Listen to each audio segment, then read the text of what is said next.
On a legendary luxury ship crossing the Atlantic, Jack Dawson, a free-spirited artist, meets Rose DeWitt Bukater, a young woman trapped by high society, her mother Ruth's pressure, and her powerful fiancé Cal Hockley.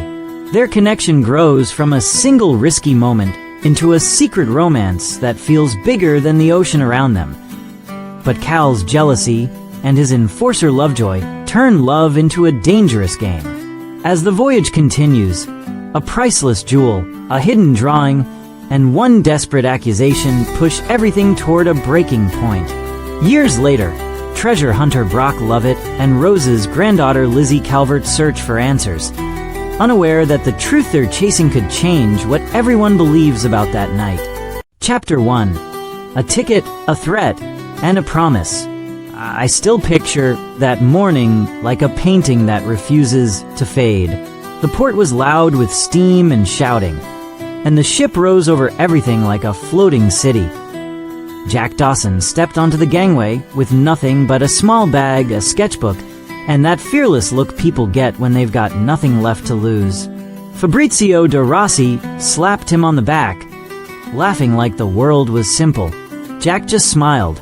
To him, the ship wasn't luxury. It was a new start. Up on the first-class deck, Rose DeWitt Bukater stood too straight, like her body was following rules her heart never agreed to. Ruth, her mother, kept her close, speaking in a low voice that sounded like a command. Kaladin Hockley walked beside them, polished and confident, a man used to buying silence and calling it loved. Rose's eyes drifted to the ocean, then down to the rail. I could see it even from a distance. She didn't want the voyage. She wanted an exit. That evening, the wind cut cold across the stern. Rose stepped away from the crowd, breath shaking, hands tight on the rail. One more step, and she would have disappeared into the dark water. Jack saw her first. He moved slowly, not grabbing, not shouting, just talking like she was a real person and not an object someone owned. When Rose finally turned, her face was wet with tears and sea spray, her eyes wide like she'd been caught dreaming of freedom. Cal arrived seconds later, anger hidden behind manners. Lovejoy stood behind him, quiet and ready. Cal reached for Rose's arm, but Rose flinched like his touch burned. Jack didn't back down. He just stood there between them, a poor man daring to exist in a rich man's world.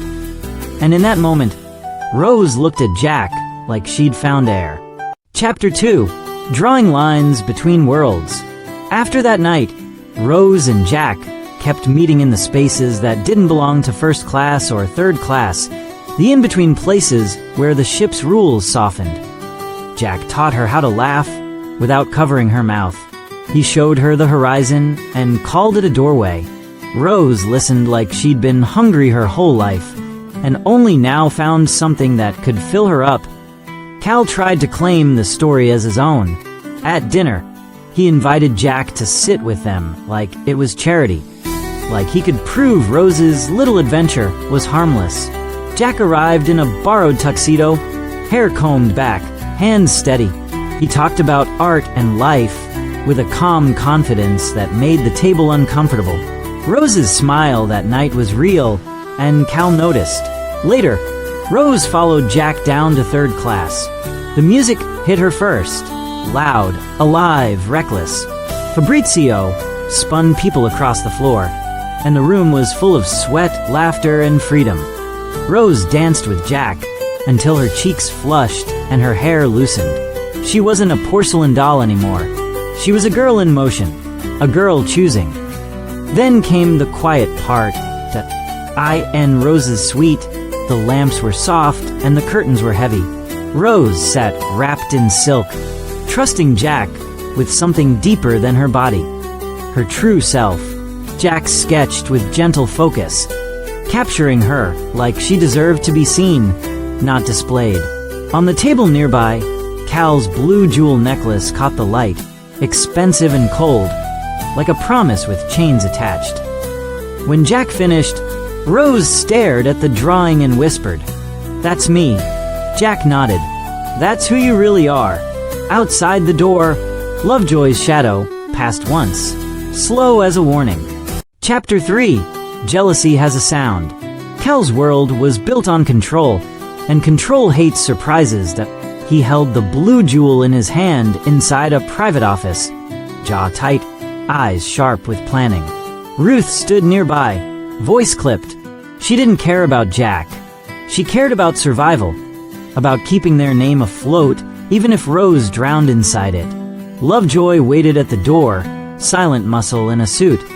Cal didn't just want Rose back. He wanted Jack erased. The trap was simple. A stolen jewel, an accusation, and the kind of authority money buys without paperwork. Before Rose could reach Jack, he was dragged away and locked behind bars in a cramped, holding room down below. His wrists were cuffed to a pipe, the air damp and metallic, the ship's heartbeat echoing through the walls. When Rose found him, her face was pale with fury. A young officer named Thomas Andrews Jr.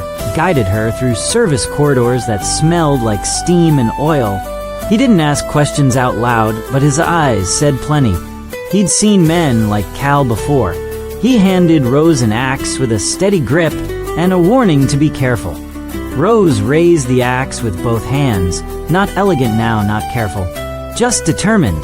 The metal rang as she struck the cuffs. Jack's eyes never left hers, like he was afraid blinking might break the moment. When the cuff finally snapped open, Jack fell forward, rubbing his wrist, breathing hard. Rose touched his face. "We're leaving this ship together." Jack nodded. "No matter what." Up above, the music still played. The rich still laughed. But the ship was already carrying a secret it couldn't keep. Chapter 4. The Night the Ocean Took Names. The impact wasn't loud at first. It was worse than loud.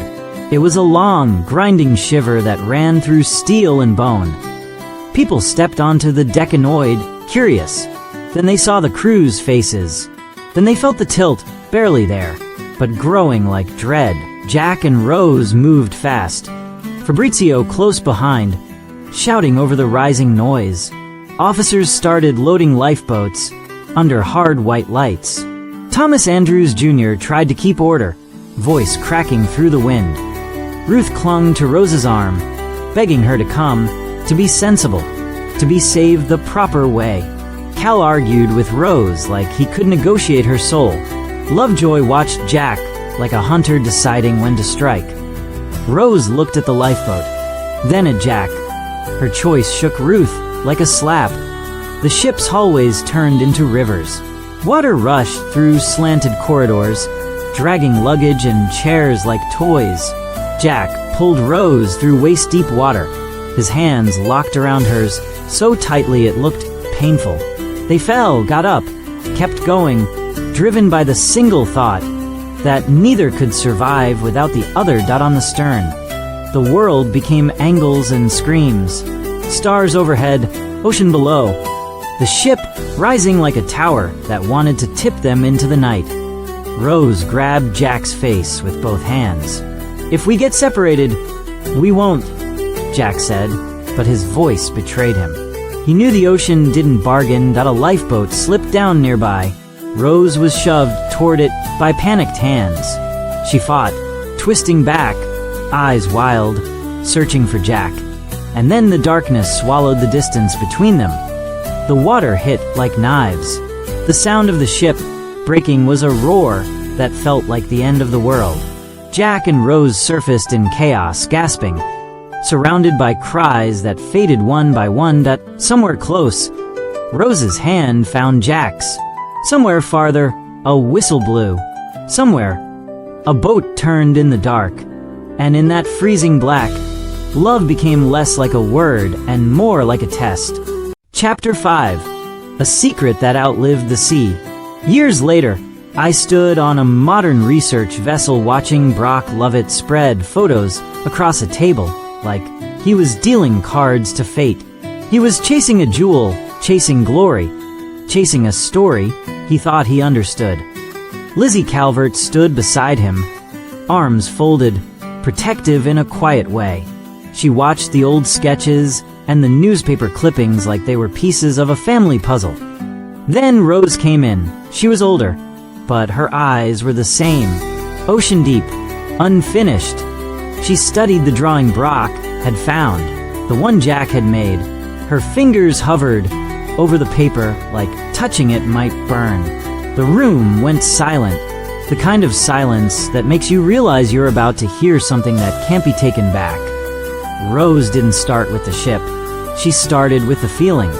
What it meant to be owned, what it meant to be seen, what it meant to choose love when the world tells you love is foolish. She spoke of Cal's control, Ruth's pressure, and Lovejoy's shadow. She spoke of Fabrizio's laughter, bright even at the edge of disaster.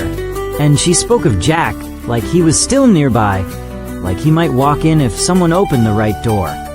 Lizzie listened, eyes shining, one hand covering her mouth.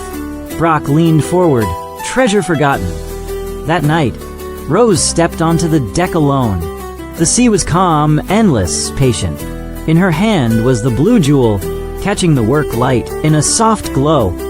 Brock watched from a respectful distance, finally understanding that some things aren't meant to be owned. Rose's grip tightened, her breath shook, and the truth she carried, the one the world had guessed at for decades, waited in her next choice, balanced between her palm and the open ocean. If you enjoyed this romantic, dramatic story inspired by Titanic, subscribe to the channel, activate notifications so you don't miss the next video. Give this video a like, comment what you think Rose should do next, and share this story with someone who loves unforgettable romance.